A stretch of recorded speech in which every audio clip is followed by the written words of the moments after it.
Students, இப்போ இதே ப்ராப்ளமை நம்ம ஓகல்ஸ் அப்ராக்சிமேஷன் மெத்தட், அதாவது ஓகலின் தோராய முறையில் எப்படி சால்வ் பண்ணுறது அப்படின்றத பார்க்கலாம். ஸோ இதோடைய சொல்யூஷனை பாருங்க.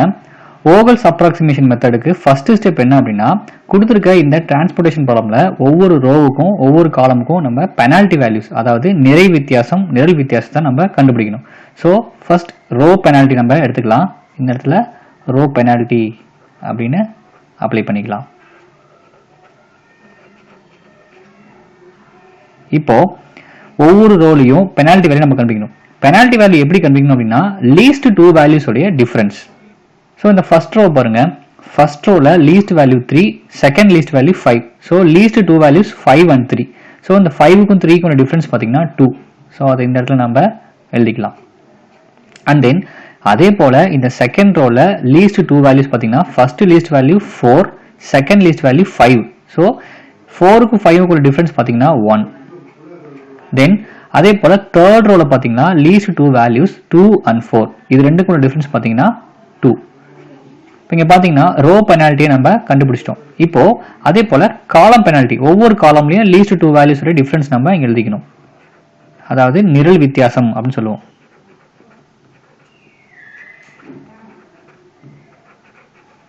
ஸோ காலம் பெனால்ட்டி, இப்போ ஃபர்ஸ்ட் காலம்ல பாத்தீங்கன்னா லீஸ்ட் டூ வேல்யூஸ் 4 and 5, அதோட டிஃபரன்ஸ் பாத்தீங்கன்னா 1. And then second columnல least two values 2 and 5, அதோட difference பாத்தீங்கன்னா 3. அதே போல third columnல least two values 3 and 4, அதோட difference பாத்தீங்கன்னா 1.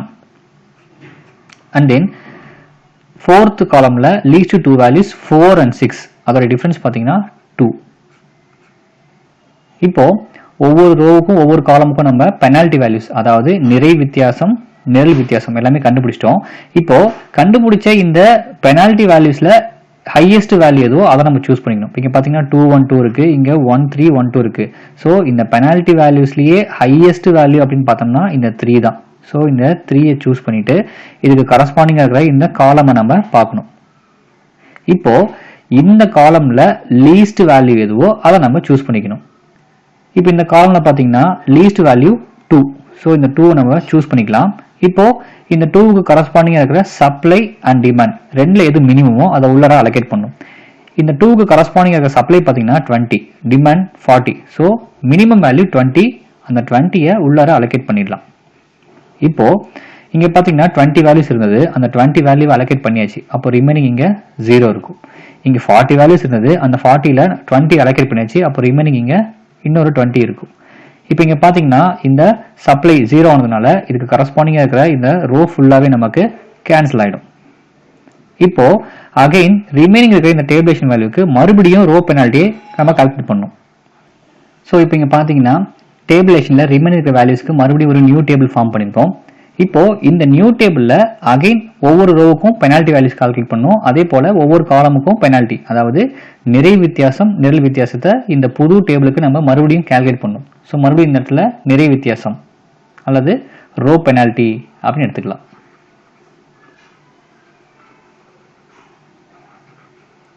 ஸோ இங்கே பார்த்தீங்கன்னா இப்போ ரோ பெனால்ட்டி இங்கே எடுத்தாச்சு. ஃபர்ஸ்ட் ரோல லீஸ்ட் டூ வேல்யூஸ் உடைய டிஃபரன்ஸ் நம்ம இங்கே எடுத்துக்கணும். இங்கே ஃபர்ஸ்ட் ரோல லீஸ்ட் டூ வேல்யூஸ் பார்த்தீங்கன்னா 3 and 5, அதோட டிஃபரன்ஸ் 2. அண்ட் தென் செகண்ட் ரோல லீஸ்ட் டூ வேல்யூஸ் 4 and 5, அதோட டிஃபரன்ஸ் 1. தென் இப்போ ரோ பெனால்ட்டி நம்ம கால்குலேட் பண்ணிட்டோம். அடுத்தது காலம் பெனால்ட்டி. காலம் பெனால்ட்டில ஒவ்வொரு காலம்லயும் லீஸ்ட் டூ வேல்யூஸ் உடைய டிஃபரன்ஸ் நம்ம எழுதணும். பட் இங்க பாத்தீங்கன்னா ஒவ்வொரு காலம்லயும் 2 வேல்யூஸ் மட்டும் தான் இருக்குது. ஸோ ஜஸ்ட் அதோட டிஃபரன்ஸ் மட்டும் எழுதினாவே போதும். காலம் பெனால்ட்டி, நிரல் வித்தியாசம்.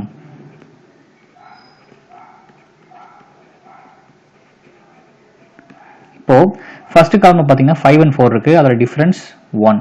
அண்ட் தென் செகண்ட் காலம்ல 8 and 5 இருக்கு, அதோட டிஃபரன்ஸ் 3. அண்ட் தென் தேர்ட் காலம்ல 3 and 7 இருக்கு, அதோட டிஃபரன்ஸ் 4. அண்ட் தென் ஃபோர்த் காலம்ல 6 and 4 இருக்கு, அதோட டிஃபரன்ஸ் 2. இப்போ கால்குலேட் பண்ண இந்த பெனால்ட்டி வேல்யூஸ்லயே ஹையஸ்ட் வேல்யூ எதுவோ அதை நம்ம சூஸ் பண்ணணும். இங்க பாத்தீங்கன்னா 4 தான் ஹையஸ்ட் வேல்யூ. ஸோ இந்த 4ரை சூஸ் பண்ணிக்கலாம். இப்போ இந்த 4க்கு கரஸ்பாண்டிங்கா இருக்கிற இந்த காலம் நம்ம சூஸ் பண்ணிக்கணும். இந்த காலம்ல லீஸ்ட் வேல்யூ எதுவோ அதை நம்ம சூஸ் பண்ணிட்டு அங்க அலோகேஷன் பண்ணணும். இந்த காலம்ல லீஸ்ட் வேல்யூ பாத்தீங்கன்னா 3. ஸோ அந்த 3யை சூஸ் பண்ணிக்கலாம். இப்போ இந்த 3க்கு நம்ம அலோகேட் பண்ணணும். இந்த 3க்கு கரஸ்பாண்டிங்காக இருக்கிற சப்ளை அண்ட் டிமாண்ட் ரெண்டில் எது மினிமமோ அதை உள்ள அலோகேட் பண்ணுவோம். இங்கே பார்த்தீங்கன்னா சப்ளை 30 இருக்குது, இங்கே டிமாண்ட் 20 இருக்குது. ஸோ மினிமம் வேல்யூ 20, அந்த வேல்யூ உள்ளார அலோகேட் பண்ணிக்கலாம். ஸோ இந்த இடத்துல 20யை அலோகேட் பண்ணியாச்சு. இப்போது இங்கே ரிமைனிங் 0 ஆகிடும். 30ல் 20 வேல்யூஸ் அலோகேட் பண்ணதுனால இங்கே ரிமைனிங் 10 ஆகிடும். இப்போது இந்த காலமில் டிமாண்ட் வேல்யூ நமக்கு 0 ஆனதுனால இதுக்கு கரஸ்பாண்டிங்காக இருக்கிற இந்த காலம் ஃபுல்லாகவே நமக்கு கேன்சல் ஆகிடும். இப்போது நெக்ஸ்ட் ஸ்டெப் என்ன பண்ணணும் அப்படின்னா, இந்த டேபிளேஷனில் ரிமைனிங் இருக்க வேல்யூஸை யூஸ் பண்ணி மறுபடியும் ஒரு நியூ டேபிள் ஃபார்ம் பண்ணணும். இப்போ இங்கே பார்த்தீங்கன்னா இந்த டேபிளேஷனில் ரிமைனிங் இந்த வேல்யூஸை யூஸ் பண்ணி மறுபடியும் ஒரு நியூ டேபிள் ஃபார்ம் பண்ணியிருக்கோம். இப்போது இந்த நியூ டேபிளுக்கு மறுபடியும் ஒவ்வொரு ரோ அண்ட் காலமுக்கும் நம்ம பெனால்ட்டி வேல்யூஸை கால்குலேட் பண்ணோம். இப்போ ஃபர்ஸ்ட் ரோவில் பார்த்தீங்கன்னா லீஸ்ட் 2 வேல்யூஸ் 5 and 6, அதோடைய டிஃப்ரென்ஸ் 1. ஸோ இங்கே row penalty 1. And then second ரோவில் லீஸ்ட் 2 வேல்யூஸ் 5 and 4, ஸோ அதோடைய டிஃப்ரென்ஸும் நமக்கு 1. தென் இப்போ காலம் பெனால்ட்டி, காலமில் பார்த்தீங்கன்னா ஒவ்வொரு காலம்லேயும் 2 வேல்யூஸ் மட்டும் தான் இருக்குது. ஸோ அந்த 2 வேல்யூஸோட டிஃப்ரென்ஸ் மட்டும் நம்ம இங்கே எடுத்து எழுதினா போதும். ஃபர்ஸ்ட் காலமில் பார்த்தீங்கன்னா 5 and 4, அதோட டிஃப்ரென்ஸ் 1. செகண்ட் காலமில் 8 and 5 இருக்குது, அதோடைய டிஃப்ரென்ஸ் 3. அண்ட் தென் தேர்ட் காலமில் 6 and 4 இருக்குது, அதோடைய டிஃப்ரென்ஸ் 2. இப்போது கேல்குலேட் பண்ண இந்த பெனால்ட்டி வேல்யூஸில் ஹையஸ்ட் வேல்யூ பார்த்தீங்கன்னா 3 தான். ஸோ இந்த 3யை நம்ம சூஸ் பண்ணிக்கலாம். இப்போது இந்த 3க்கு கரஸ்பாண்டிங்காக இருக்கிற இந்த காலம் நம்ம சூஸ் பண்ணிக்கணும், அதாவது இந்த செகண்ட் காலம். இப்போது இந்த செகண்ட் காலமில் லீஸ்ட் வேல்யூ எதுவோ அதை நம்ம சூஸ் பண்ணணும். இந்த செகண்ட் காலமில் லீஸ்ட் வேல்யூ 5, ஸோ இதை நம்ம சூஸ் பண்ணிக்கலாம். இப்போது இந்த 5க்கு கரஸ்பாண்டிங்காக இருக்கிற சப்ளை அண்ட் டிமாண்ட் இதை நம்ம உள்ள அலோகேட் பண்ணோம். எந்த வேல்யூ மினிமமாக இருக்குதோ அதை தான் நம்ம எப்பவுமே உள்ள அலோகேட் பண்ணுவோம். இங்கே பார்த்தீங்கன்னா 50 இருக்குது, இங்கே 20 இருக்குது, மினிமம் வேல்யூ 20. ஸோ அந்த 20யை உள்ள அலோகேட் பண்ணிடலாம். இப்போது இங்கே 20 வேல்யூஸ் இருந்தது, அந்த 20 உள்ள அலோகேட் பண்ணிட்டோம். அப்போது இந்த இடத்துல ரிமைனிங் 0 ஆகிடும். இங்கே 50 வேல்யூஸில் 20 வேல்யூஸை அலோகேட் பண்ணதுனால ரிமைனிங் இங்கே 30 அப்படின்னு கிடைக்கும். இப்போ இங்கே பார்த்தீங்கன்னா இந்த காலமில் டிமாண்ட் நமக்கு 0 ஆகிடுச்சு. ஸோ இதுக்கு கரஸ்பாண்டிங்காக இருக்க அந்த காலம் ஃபுல்லாகவே கேன்சல் ஆகிடும். இப்போது அகைன் என்ன பண்ணணும் அப்படின்னா, இந்த டேபிளேஷனில் ரிமைனிங் இருக்க வேல்யூஸை யூஸ் பண்ணி மறுபடியும் ஒரு நியூ டேபிள் ஃபார்ம் பண்ணணும். ஸோ இதோடைய நெக்ஸ்ட் ஸ்டெப் பார்த்தீங்கன்னா, டேபிளேஷனில் ரிமைனிங் இருக்க வேல்யூஸை யூஸ் பண்ணி மறுபடியும் ஒரு நியூ டேபிள் ஃபார்ம் பண்ணியிருக்கோம். இப்போது அகைன் இந்த நியூ டேபிளில் ஒவ்வொரு ரோவுக்கும் காலமுக்கும் பெனால்ட்டி வேல்யூஸை நம்ம ஃபைனல் பண்ணணும். இப்போ ஃபர்ஸ்ட் ரோவில் பார்த்தீங்கன்னா லீஸ்ட் 2 வேல்யூஸ் 5 and 6, இங்கே இருக்கிறதே பார்த்தீங்கன்னா 2 வேல்யூஸ் தான். ஸோ இந்த ஜஸ்ட் இந்த 2 வேல்யூஸ்க்கு டிஃப்ரென்ஸ் கண்டுபிடிச்சாவே நமக்கு பெனால்ட்டி கிடைச்சிடும். ஸோ 5 and 6 டிஃப்ரென்ஸ் பார்த்தீங்கன்னா 1. அதே போல் 4 இருக்குது, இதோட டிஃப்ரென்ஸ் பார்த்தீங்கன்னா 0 அப்படின்னு நமக்கு கிடைக்கும். ஸோ இங்கே 0 அப்படின்னு போட்டுடலாம். இப்போது காலம் பெனால்ட்டி 5 and 4 டிஃப்ரென்ஸ் பார்த்தீங்கன்னா இங்கே 1 இருக்குது, 6 and 4 டிஃப்ரென்ஸ் பார்த்தீங்கன்னா 2 இருக்குது. இப்போது இந்த பெனால்ட்டி வேல்யூஸ்லேயே ஹையஸ்ட் வேல்யூ 2 தான். ஸோ அந்த 2வை சூஸ் பண்ணிக்கலாம். இப்போது இந்த 2க்கு கரஸ்பாண்டிங்காக இருக்கிற இந்த காலம் ஃபுல்லாகவே நம்ம சூஸ் பண்ணோம். இந்த காலமில் லீஸ்ட் வேல்யூ எதுவோ அதை நம்ம எடுத்துக்கணும். இந்த காலமில் லீஸ்ட் வேல்யூ பார்த்தீங்கன்னா 4.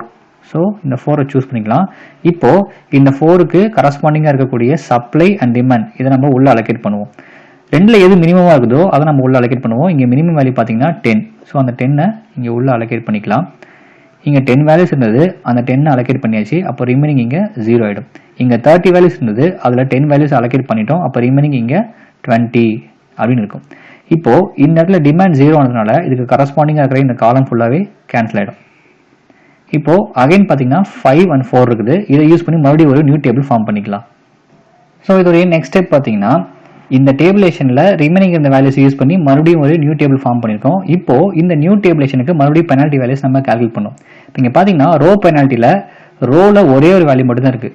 ரோ பெனால்ட்டி கண்டுபிடிக்கணும் அப்படின்னாவே நமக்கு மினிமம் 2 வேல்யூஸ் வேணும். இங்கே பார்த்தீங்கன்னா ஒவ்வொரு ரோலையும் ஒரே ஒரு வேல்யூ இருக்கனால நமக்கு ரோ பெனால்ட்டி கால்குலேட் பண்ண முடியாது. பட் காலம் பெனால்ட்டியில் பார்த்தீங்கன்னா ஒரு காலம் நமக்கு இங்கே 2 வேல்யூ இருக்குது. ஸோ இந்த 2 வேல்யூ டிஃப்ரென்ஸ் நம்ம இங்கே எடுத்துக்கலாம். 5க்கும் 4க்கும் டிஃப்ரென்ஸ் பார்த்தீங்கன்னா 1. ஸோ நமக்கு காலம் பெனால்ட்டி கிடைச்சிருச்சு. பெனால்ட்டி வேல்யூஸ்லேயே ஹையஸ்ட் எதுவோ அதை நம்ம சூஸ் பண்ணுவோம். இங்கே பார்த்தீங்கன்னா பெனால்ட்டிலேயே ஒரே ஒரு வேல்யூ நமக்கு கிடைச்சிருக்கு. ஸோ இந்த ஒரு வேல்யூ நம்ம சூஸ் பண்ணி தான் ஆகணும். இந்த ஒரு வேல்யூக்கு கரஸ்பாண்டிங் இருக்கிற இந்த காலமில் லீஸ்ட் வேல்யூ எதுவோ அதை நம்ம பார்க்கணும். இப்போது இங்கே லீஸ்ட் வேல்யூ பார்த்தீங்கன்னா 4. ஸோ அந்த 4 நம்ம சூஸ் பண்ணிக்கலாம். இப்போது இந்த 4க்கு கரஸ்பாண்டிங்காக இருக்கிற சப்ளை அண்ட் டிமாண்ட் ரெண்டில் எது மினிமமோ அதை உள்ள அலோகேட் பண்ணும். இங்கே பார்த்தீங்கன்னா 20 இருக்குது, இங்கே 30 இருக்குது, மினிமம் வேல்யூ 20. ஸோ அந்த 20யை உள்ளார அலோகேட் பண்ணிடலாம். இங்கே 20 வேல்யூஸையும் அலோகேட் பண்ணதுனால இந்த இடத்துல நமக்கு ரிமைனிங் 0 ஆகிடும். இங்கே 30 இருந்தது, அதில் 20 அலோகேட் பண்ணியாச்சு. அப்போ ரிமைனிங் இங்கே 10 வேல்யூஸ் இருக்கும். இப்போது இங்கே பார்த்தீங்கன்னா சப்ளை 0 ஆகிடுச்சு. ஸோ சப்ளை 0 ஆனதுனால இதுக்கு கரஸ்பாண்டிங்காக இருக்கிற இந்த ரோ ஃபுல்லாகவே நமக்கு கேன்சல் ஆகிடும். இப்போ ஃபைனலாக பார்த்தீங்கன்னா ஒரே ஒரு செல் மட்டும் நமக்கு இன்னும் கேன்சல் ஆகாமல் இருக்குது. அதோடைய சப்ளை 10 இருக்குது, டிமாண்டும் நமக்கு 10 அப்படின்னு கிடைச்சிருச்சு. ஜென்ரலாகவே ஒரு டிரான்ஸ்போர்ட்டேஷன் ப்ராப்ளம் அப்படின்னா எல்லா ரோவும் எல்லா காலமும் கேன்சல் ஆகும்போது ஃபைனலாக ஒரே ஒரு செல் மட்டும் கேன்சல் ஆகாமல் இருந்தது அப்படின்னா அந்த செல்லுடைய கரஸ்பாண்டிங் சப்ளை அண்ட் டிமாண்ட் ரெண்டுமே நமக்கு ஈக்குவலாக வந்திருக்கணும். இப்போ இங்கே பார்த்தீங்கன்னா சப்ளையும் 10 இருக்குது, டிமாண்டும் 10 இருக்குது. இந்த மாதிரி சப்ளை அண்ட் டிமாண்ட் கடைசி செல்லுக்கு ஈக்குவலாக வந்துருச்சு அப்படின்னாவே இந்த ப்ராப்ளமை நம்ம 90% கரெக்டாக போட்டுட்ருக்கோம் அப்படின்னு அர்த்தம். இப்போ இங்கே பார்த்தீங்கன்னா இந்த செல்லுடைய சப்ளை 10, டிமாண்ட் 10 இருக்குது. மினிமம் வேல்யூ உள்ள அலோகேட் பண்ணுவோம். பட் இங்கே ரெண்டுமே சேம் வேல்யூ. ஸோ அந்த வேல்யூவை உள்ளார அலோகேட் பண்ணிடலாம். இப்போ இங்கே சப்ளையும் ரிமைனிங் 0 ஆகிடும், டிமாண்டும் ரிமைனிங் 0 ஆகிடும். அப்போது கரஸ்பாண்டிங் ரோவும் கேன்சல் ஆகிடும், கரஸ்பாண்டிங் காலமும் நமக்கு ஃபுல்லாகவே கேன்சல் ஆகிடும். ஸோ ஃபைனலாக பார்க்கும்போது எல்லா ரோவும் கேன்சல் ஆகிடுச்சு, அதே போல் எல்லா காலமும் கேன்சல் ஆகிடுச்சு. ஸோ இதை வந்து இன்னும் நம்ம புரிஞ்சுக்கிறதுக்கு கேன்சல் ஆன எல்லா ரோவையும் எல்லா காலமையும் ஒரே டேபிளேஷனில் எடுத்துக்கலாம். ஸோ இப்போ இங்கே பார்த்தீங்கன்னா நமக்கு ப்ரீவியஸ் ஸ்டெப்ஸில் அலோகேட் ஆன செல்ஸை மட்டும் இந்த மாதிரி ஒரு நியூ டேபிள் ஃபார்ம் பண்ணி நம்ம அலோகேட் பண்ணி வச்சிருக்கோம். அதாவது இந்த இடத்துல மறுபடியும் ஃபார்ம் பண்ணி வச்சிருக்கோம். இப்போ இங்கே அலோகேட்டாக இருக்க இந்த செல்ஸை யூஸ் பண்ணி நம்ம டோட்டல் டிரான்ஸ்போர்ட்டேஷன் காஸ்ட்டை ஃபைண்ட் அவுட் பண்ணிடலாம். டோட்டல் டிரான்ஸ்போர்ட்டேஷன் காஸ்ட்டை ஃபைண்ட் அவுட் பண்ணுறதுக்கு முன்னாடி நம்ம டிரான்ஸ்போர்ட்டேஷன் ஷெடியூல் எழுதணும். தேர்ஃபோர் போக்குவரத்து விவரம் டிரான்ஸ்போர்ட்டேஷன் ஷெடியூல். இப்போ இங்கே பார்த்தீங்கன்னா ஃபர்ஸ்ட் ரோவில் ஃபர்ஸ்ட் செல் அலோகேட் ஆயிருக்கு. ஸோ அதோடைய ஷெடியூல் பார்த்தீங்கன்னா O1 to D1. So first schedule O1 to D1. தென் அதே போல் இந்த ஃபர்ஸ்ட் ரோவில் தேர்ட் செல் அலோகேட் இருக்கு. ஸோ அதோடைய ஷெடியூல் பார்த்தீங்கன்னா O1 to D3. So O1 to D3. அதே போல் இந்த செகண்ட் ரோவில் பார்த்தீங்கன்னா ஃபர்ஸ்ட் செல் அலோகேட் இருக்கு. அதோடைய ஷெடியூல் பார்த்தீங்கன்னா O2 to D1. So O2 to D1. தென் அதே போல் இந்த செகண்ட் ரோவில் செகண்ட் செல்லும் அலோகேட் இருக்கு. அப்போது O2 to D2. So O2 to D2. தென் அதே போல் இந்த செகண்ட் ரோவில் ஃபோர்த் செல் அலோகேட் இருக்கு. அப்போ O2 to D4.